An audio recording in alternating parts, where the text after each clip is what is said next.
Yauwa maraba lale sannan ku da zuwa channel ɗinmu. Yau darasinmu za mu yi shi ne akan Excel ko in ce Microsoft Excel, wanda farko za mu fara bayani akan interface ɗin sannan mu shiga deeply cikin amfani da ita kanta wannan software ɗin. Muna ƙara ba da haƙuri, muna fara yi ne daga interface ɗin domin wanda student wanda suke makaranta kun san cewa yawanci yanzu courses ɗin da ake yi suna ƙunshe da waɗannan software ɗin. To shi sa muke farawa tun daga farko saboda su tari yawanci ana yin tambayoyi akan shi wannan interface ɗin. Shi sa muke ba da emphasis, muke ƙoƙarin mu bayyana ko kuma mu ƙoƙarin mu sanar da su kansu 'yan kallon mu waɗannan interface ɗin domin ya taimake su a ɓangaren jarabawa. Mun gode. Sannan kada ku manta ku danna subscribe, sannan ku ringing bell, sannan kuma ku sharing. Mun gode. Mu shiga aiki da software. Yawa kafin mai komai ya kamata a ce mun duba ta yaya za mu fara starting ɗin ita kanta software ta Excel. Hanyoyi uku ne muke da shi wajen starting shi kanshi software na Excel. Idan ka zo nan wurin wajen start button a nan ƙasa, sannan ko kuma ka zo wurin icon ɗinka kai double clicking a nan wurin icon na Excel da muke da shi. Sannan ko hanya na uku shine ka zo nan taskbar ɗinka,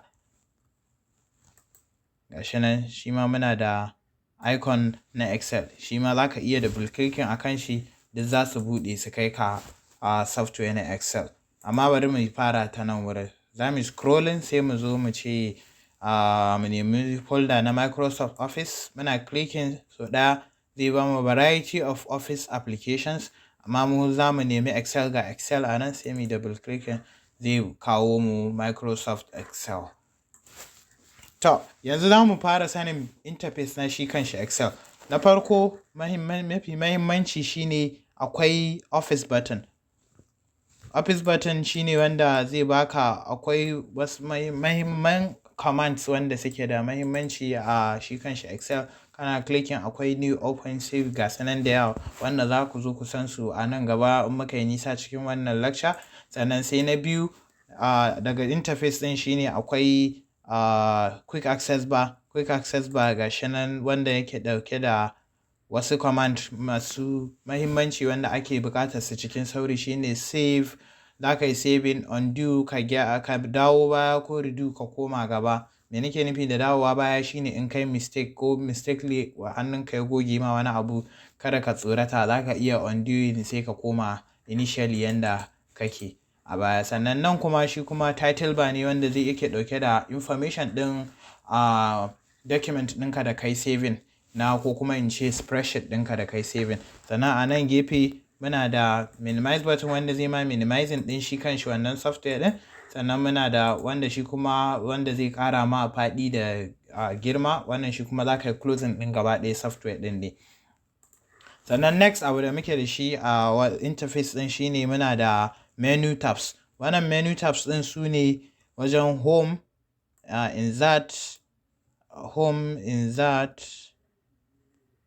page layout, data, ga su nan wajen guda 8 zan ce. Kowanne yana da mahimmanci, shi ma duk za mu yi bayanin su nan gaba sosai, mu ɗauke su individually a wannan lecture ɗin. Kuma sannan next abu mai mahimmanci shi ma a nan na interface ɗin shine abin da ake kira da ribbon.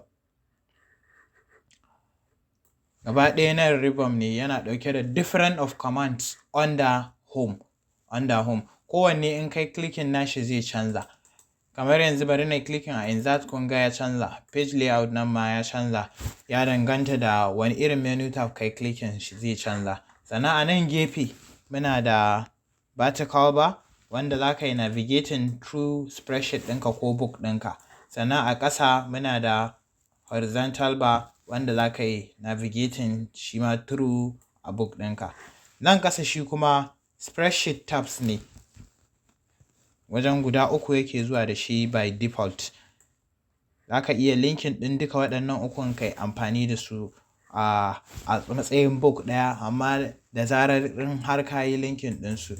Sannan sai next shi kuma muna da page layout. Shi kuma nan page layout din zai baka different kind of view na layout ɗinka. And then lastly muna da zoom button. Shi kuma wannan zoom button din zai baka dama ka tala spreadsheet ɗinka ko kuma ka rage spreadsheet ɗinka. Wannan shine dai muhimman abubuwa da ya kamata ku sani. Sannan I'm sorry akwai wasu. Wannan shi kuma name box inda zai yake dauke da sunan cell ɗinka. Sannan a nan gurin shi kuma formula bar shi kuma ya duk abin da ka rubuta a cikin cells ɗinka yana ɗauke, ko kuma wuri ne wanda za ka rubuta formula ɗinka. Wannan ina ga shi ne ƙarshe dai abin da za mu yi bayani a farko, sai mu haɗa a lecture ta gaba. Mun gode. Kada ku manta ku yi subscribing, ku danna bell, sannan ku yi sharing. Mun gode.